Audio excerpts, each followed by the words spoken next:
Dream home जब आप लेते हो तो एक प्रोजेक्ट के अंदर, रियल एस्टेट के प्रोजेक्ट के अंदर सबसे ज़्यादा वल्नरेबिलिटी होम बायर्स की ही रहती है। ये वल्नरेबिलिटी उनको एक्सप्लॉइट करवा देती है at different stages of the projects by different stakeholders of the project also. अगर आपने किसी बिल्डर के साथ, डेवलपर के साथ एक रियल एस्टेट प्रोजेक्ट में इन्वेस्टमेंट डाल दी है या फिर आपने लोन ले लिया है, तो मैनी केसेस में हमने ऑब्जर्व किया है कि ये ड्रीम होम ना सिर्फ ड्रीम बन के रहता है, बल्कि ड्रीम से बाहर निकल के होम बायर्स के ऊपर अनलिमिटेड एंड अनबेरेबल लाइबिलिटीज भी सेट कर देता है। होम बायर्स का मेजर इशू एक है delayed possession in the project. Many times इस इशू को ओवरकम करने के लिए जो डेवलपर है, जो रियल एस्टेट प्रोजेक्ट का ओनर है, वो अपने वन साइडेड कॉन्ट्रैक्ट्स को, वन साइडेड एग्रीमेंट्स को एनफोर्स कराने की कोशिश करता है। डेवलपर या बिल्डर फोर्स मेजर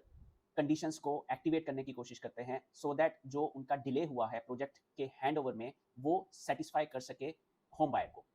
हमारे देश में ऐसा नहीं है कि होम बायर्स 1 साल 2 साल के डिले के लिए कोर्ट में चले जाएं, लेकिन उनके पास जब कोई रास्ता ही नहीं बचता तो होम बायर्स फिर रास्ता लेते हैं कोर्ट्स का। और ये जो डिले की मैं बात कर रहा हूँ, डिले कोई 4 साल नहीं, 5 साल नहीं, 10-10 साल के बाद भी होम बायर्स अपना ईएमआई पे कर रहे हैं, अपने रेंटल पे कर रहे हैं, लेकिन जो ड्रीम होम है वो शायद उनको ड्रीम में भी अब दिखाई नहीं दे रहा। अगर हम various recent judgements of the honourable supreme court या ऑनरेबल नेशनल कमीशन की गो थ्रू करें तो क्लियर कट ये निकल के आता है कि अगर बिल्डर ने अपने एग्रीमेंट में जो फिक्स टाइम दिया है डिलीवरी का और प्लस ग्रेस पीरियड के बाद अगर उसको भी हम कंज्यूम कर लें, तो उसके बाद अगर बिल्डर या डेवलपर प्रोजेक्ट को हैंड ओवर नहीं करता होम बायर को, तो देन होम बायर के पास क्लियर कट राइट है दो ऑप्शंस। पहली ऑप्शन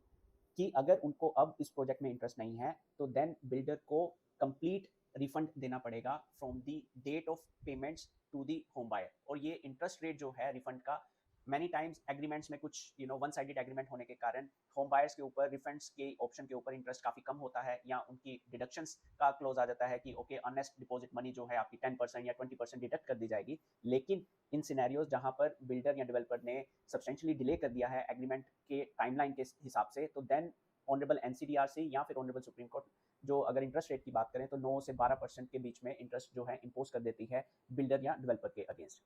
दूसरी ऑप्शन ये है कि अगर आपको घर चाहिए, अगर आपको लगता है कि शायद बिल्डर जो है कंस्ट्रक्शन कर रहा है और नेक्स्ट 1 ईयर 2 ईयर के अंदर आपको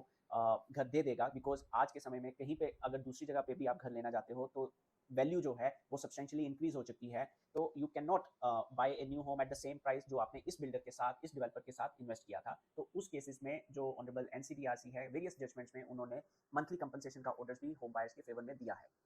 फ्यूचर में रियल एस्टेट के बारे में रिसेंट जजमेंट्स को और रिसेंट ऑर्डर्स को, एनसीडीआरसी के ऑर्डर्स को समझने के लिए आप हमारे चैनल को सब्सक्राइब कर सकते हैं। And thank you very much for going through this video. जय हिंद।